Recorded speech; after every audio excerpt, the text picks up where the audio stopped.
ஆண்டவராகிய இயேசுவின் நாமத்தினாலே இந்த காலை வேளையில் கூட உங்கள் யாவரையும் வாழ்த்துகிறேன். கர்த்தர் உங்களை ஆசீர்வதிப்பாராக. இந்த நாளிலே கூட வெளிப்படுத்தல் விசேஷம் 21ஆம் அதிகாரம் 7ஆம் வசனத்தின் ஒரு பகுதியை கூட வாசித்து தியானிக்கலாம். ஜெயம் கொள்ளுகிறவன் எல்லாவற்றையும் சுதந்தரித்து கொள்வான். மிக அருமையான வேதவசனம்.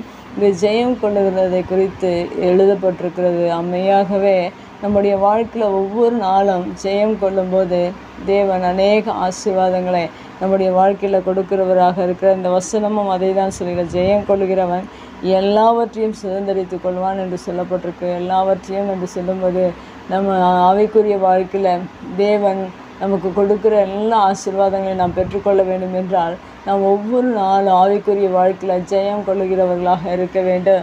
இன்னும் வெளிப்படுத்தல் 2ஆம் அதிகாரத்தில் 7 சபைகளை குறித்து 2-3 அதிகாரங்களில் 7 சபைகளை குறித்து இங்கு சொல்லப்பட்டிருக்கிறது. 7 சபைகளும் அநேக பாடுகள், அநேக உபத்திரவங்கள் மத்தியில் கடந்து வருகிற சூழ்நிலையில் அந்த சபை ஜெயிக்கும் போது ஆண்டவர் ஒவ்வொரு சபைகளுக்கும் ஒவ்வொரு விதமான ஆசீர்வாதங்களை தேவன் கொடுக்கிறார். 7 சபைகளும் ஜெயம் கொள்ளும்போது எப்படிப்பட்ட ஆசீர்வாதங்களை கொடுக்கிறார் என்று வேதத்தில் எழுதப்பட்டிருக்கிறார். அதுபோல் நம்முடைய வாழ்க்கையில் கர்த்தருடைய பிள்ளைகளாய் ஆண்டவரால் தெரிந்து கொள்ளப்பட்ட ஒவ்வொரு பிள்ளைகளும் ஒவ்வொரு நாளும் அந்த எபேசு சபை, சிமிர்னா சபை எப்படியெல்லாம் ஜெயம் கொள்ளும்போது ஆண்டவர் கொடுக்குற அந்த ஆசீர்வாதத்தை பெற்றுக்கொண்டதோ அதே போல் நம்முடைய வாழ்க்கையில் இந்த கடைசி நாட்களில் வாழ்ந்து கொண்டிருக்கிற நாம கூட ஜெயம் கொள்ளும்போது இங்கே சொல்லப்பட்டிருக்கிற வார்த்தை என்னவென்றால் எல்லாவற்றையும் சுதந்திரித்து கொள்வான் என்று சொல்லப்பட்டிருக்கிறது. அதுபோல் 7 சபைகளுக்கு ஆண்டவர் கொடுத்திருக்கிற சகல ஆசீர்வாதங்களையும் யாரெல்லாம் ஜெயிக்கிறார்களோ அவர்களுக்கெல்லாம் தேவன் கொடுக்கிற சகல ஆசீர்வாதங்களையும் எல்லா ஆசீர்வாதங்களையும் நாம் கூட நம்முடைய வாழ்க்கையில் பெற்றுக்கொள்வதற்கு ஆண்டவர் நமக்கு உதவி செய்வார். ஒவ்வொரு நாளிலும் நாம் தேவனுடைய காரியங்களில் நாம் ஒவ்வொரு நாளும் ஜெயிக்கிறவர்களாக இருக்க வேண்டும். ஆவிக்குரிய வாழ்க்கையில் பிசாசை ஜெயிக்க வேண்டும்.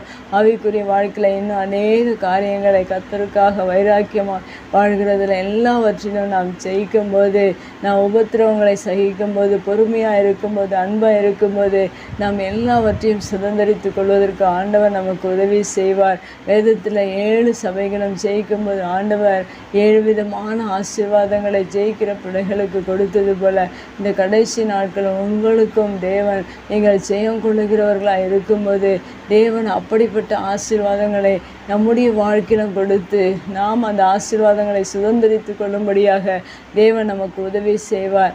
கண்களை முடிச்சு வைக்கலாம். எங்கள் அன்பு தகப்பனே, இந்த அருமையான வார்த்தைக்காய் நன்றி செலுத்துகிறோம். நீர் ஆண்டவரை ஜெயிக்கும் போது நீர் ஆண்டவரை சகல விதமான ஆசீர்வாதங்களை நீர் எங்களுக்கு கொடுக்கிறபடினால நன்றி செலுத்துகிறோம். ஆவிக்குரிய வாழ்க்கையில் ஒவ்வொரு நாளிலும் பிசாசியம் இந்த உலகத்தின் காரியங்களை நாங்கள் ஜெயித்து உமக்காக பாடுகளை உபத்திரவங்களை சகித்து பொறுமையாக இருந்து தேவனுடைய அன்பில் வளர்ந்து நாங்கள் இன்னும் அநேக ஆசீர்வாதங்கள் எல்லா ஆசீர்வாதங்களையும் நாங்கள் சுதந்திரித்து கொள்ள நீர் எங்களுக்கு உதவி செய்யும்படியாக இப்படி சமூகத்தில் எங்களை தாழ்த்தி ஒப்பு கொடுக்கிறோம்.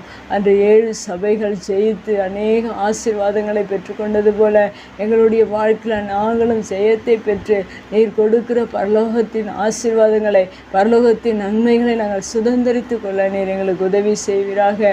உடைய வார்த்தை கேட்கிற ஒவ்வொரு பிள்ளைகளுடைய வாழ்க்கையிலும் அவர்களும் ஜெயத்தை பெற்று ஜெயம் கொள்ளுகிறவர்களாக ஆவிக்குரிய வாழ்க்கையில் எல்லா ஆசீர்வாதங்களை சுதந்திரித்து கொள்ளும்படியாக நீர் ஆண்டவர் ஒவ்வொருவருக்கும் உதவி செய்யும்படியாக நாங்கள் ஜெபிக்கிறோம். இயேசுவின் நாமத்தில் ஜெபம் நல்ல பிதாவே, ஆமேன்.